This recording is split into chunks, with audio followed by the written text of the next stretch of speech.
kita, yang mana di situ yang pasti menciptakan proyek atau alat peraga sains yang memuat konsep, prinsip, teori, atau bahkan fenomena sains.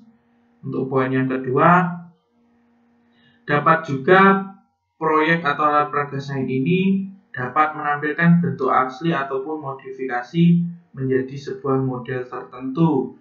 Misal kita belajar tentang tekstur tanah, kita modifikasi untuk bentuk model tertentu agar dapat dibawa ke dalam kelas seperti itu. Terus selanjutnya, langkah mendesain proyek atau alat peraga sains sederhana di SD seperti apa? Di sini ada langkah-langkahnya. Untuk yang pertama, yang pasti yang harus dilakukan menganalisis konsep, prinsip, teori, dan fenomena sains yang akan dimuat dalam proyek sains. Nah, di sini kalian bisa menganalisis proyek sains atau alat peraga sains yang mau saya buat ini akan menerapkan konsep apa sih? Gitu. Jadi bisa menerapkan misal konsep, saya mau ini membelajarkan tentang tekanan air. Kira-kira alat peraganya seperti apa ya? Mungkin mau membelajarkan sistem pencernaan. Mungkin nanti alat peraga atau proyek sains sederhana seperti apa ya? Jadi dianalisis dulu sesuai dengan materi-materi pembelajaran yang ada di sekolah dasar.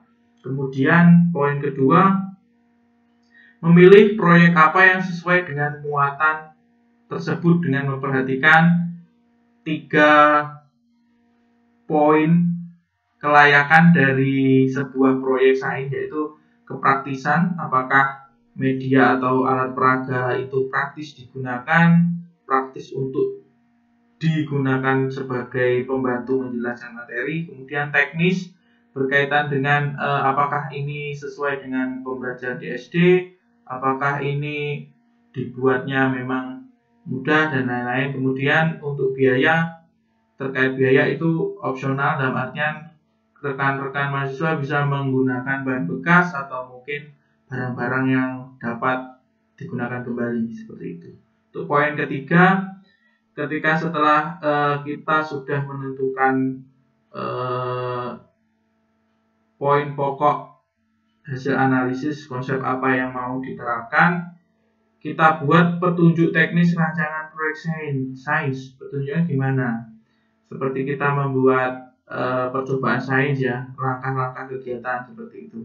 Kemudian poin 4, memulai proses pembuatan proyek sains. Pastinya kalau nggak ada pembuatan, apa bisa jadi proyeknya gitu. Dan poin 5, mengoperasikan proyek sains yang sudah jadi. Jadi perlu diterapkan atau dioperasikan seperti apa sih proyek atau alat peraga sains sederhana ini nanti digunakan atau nanti diinteraksikan dengan peserta didik. Jadi kita harus mencobanya dulu seperti itu. Dan yang poin ke-6, mengevaluasi berupa kritik dan saran proyek atau alat peraga sains. Nah, untuk poin ke-6 ini nanti bisa kita laksanakan di pertemuan selanjutnya, insya Allah. Jadi pertemuan selanjutnya rekan-rekan harus sudah membuat rancangan terkait dengan proyek alat peraga sains sederhana di SD ini. Oke, selanjutnya di sini saya kasih contoh proyek sains sederhana yang dibuat. Di sini nama dari media atau proyek sains sederhana yaitu diorama siklus hidrologi. Kemudian konsep sains yang termuat yaitu siklus hidrologi atau daur air. Dan biasanya siswa menyebutnya proses terjadinya hujan. Kemudian tujuan dari alat peraga proyek sains ini memahami konsep hidrologi dengan nyata. Kemudian alat dan bahan itu kaca, bubur kertas, air, lampu, heater, dan lain-lain.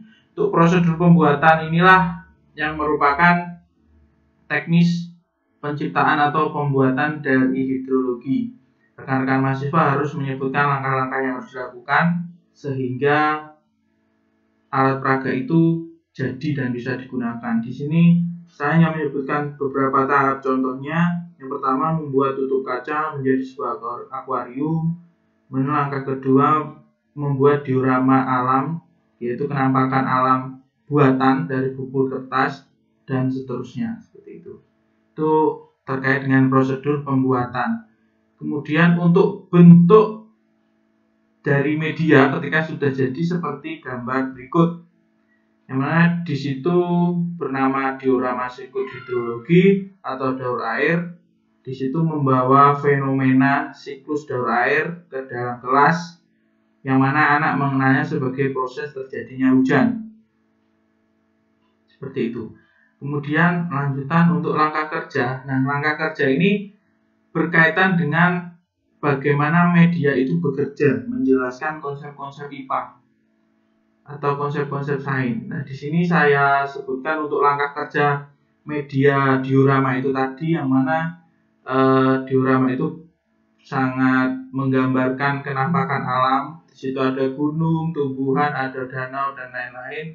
Sehingga langkah kerja yang terjadi di proyek sains sederhana itu, yang pertama, air yang ada dalam diorama akan dipanaskan.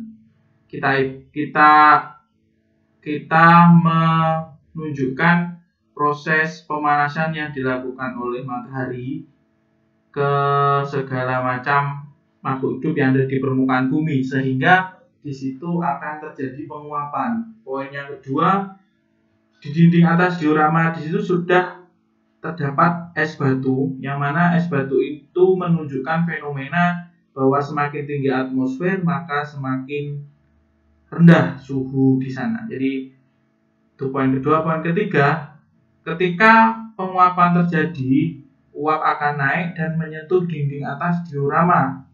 Nah, yang mana dinding atas diorama itu digambarkan fenomena terjadi di atmosfer, maka akan terbentuk titik-titik air atau terjadi pengumpulan. Nah, titik-titik poin yang terakhir, titik-titik air tersebut perlahan menetes dan digambarkan sebagai hujan. Itu langkah kerja sederhana dari proyek sains diorama daur air.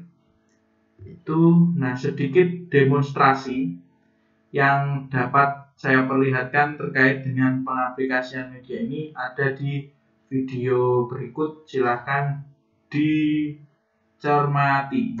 Dan nanti ketika saya mulai menggunakan media, apa yang terjadi di situ ditulis di sini pengamatannya.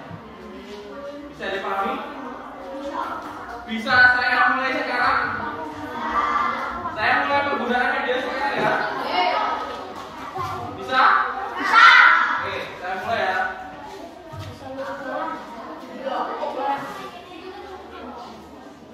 Saya jelaskan dulu terkait media ini. Untuk yang ini menjelaskan tentang keadaan bumi. Ada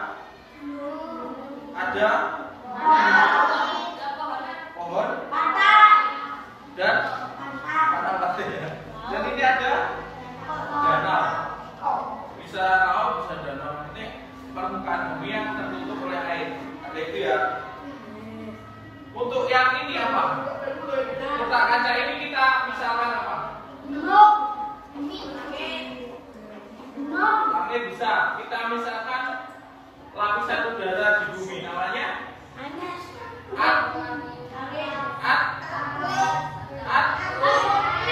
atmosfer.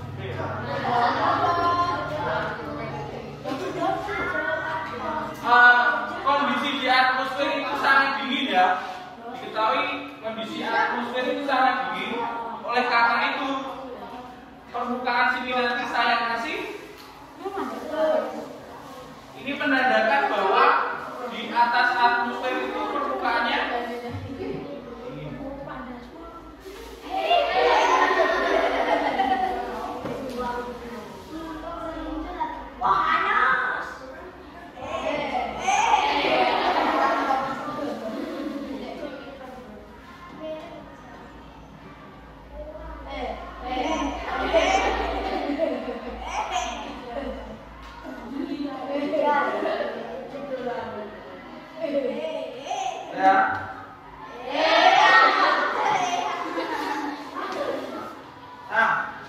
ini sudah mulai bisa diamati.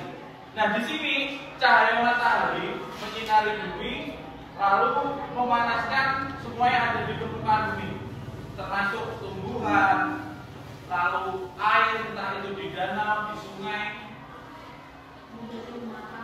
di mana lagi, di laut, di mana lagi.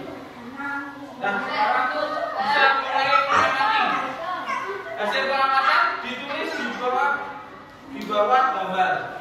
Ya.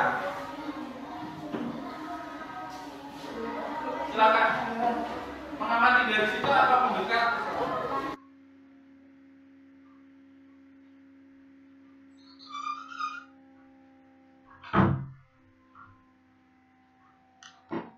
Baiklah, itu gambaran demonstrasi untuk penjelasan awal penggunaan media. Selanjutnya di sini penjelasan konsep hidrologi yang terjadi, yang mana anak-anak sangat antusias terkait dengan fenomena yang ada di video tersebut atau ada di media tersebut atau alat peraga tersebut.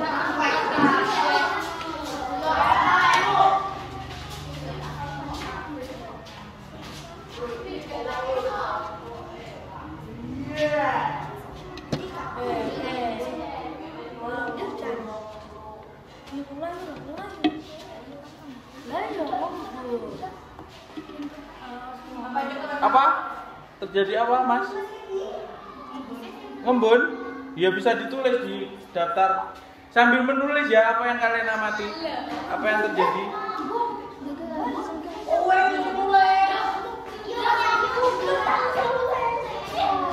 Nah, di situ tampak ada embun di dinding-dinding atas, yang mana ketika embun itu nanti sudah terjadi pengumuman yang banyak, maka titik-titik di atas gunung itu akan menetes hingga terjadi hujan. Nah, itu anak mulai sadar, oh seperti inilah proses terjadinya hujan atau daur air yang ada di bumi ini, yang mana disajikan melalui alat peraga atau konsep dasar itu. Nah, sini beberapa contoh proyek alat peraga sains sederhana yang bisa dibuat. Di sini saya ambilkan contoh yang pernah orang-orang buat, yaitu air mancur hidron, yang mana air mancur ini tanpa ada bantuan listrik dan lain-lain memuat konsep tekanan air. Beberapa contoh proyek lain lagi ada roket air sederhana, ini juga berkaitan dengan tekanan air. Kemudian ada mohon maaf, itu belum saya rubah. Di sini ada alat peraga yang menerangkan pernafasan, ya, sistem pernafasan. Jadi AB itu paru-paru, rongga dada, diafragma, sudah ada keterangan. Itu juga bisa dibuat menjadi sebuah alat peraga. Mungkin itu, terima kasih untuk perkuliahan hari ini. Untuk proyek selanjutnya di pertemuan ke-12, rekan-rekan silahkan mempersiapkan rancangan proyek sains sederhana rekan-rekan. Nanti akan dipresentasikan satu-satu, kita kasih kritik, sama-sama kasih kritik dan saran seperti itu. Mungkin itu. Terima kasih untuk sudah menyaksikan pembelajaran perkuliahan kita pada siang hari ini. Jangan lupa tinggalkan pesan, subscribe juga, komen juga, like juga kalau memang suka pembelajaran saya buat ini. Untuk perkuliahan kali ini saya akhiri. Terima kasih. Wassalamualaikum warahmatullahi wabarakatuh.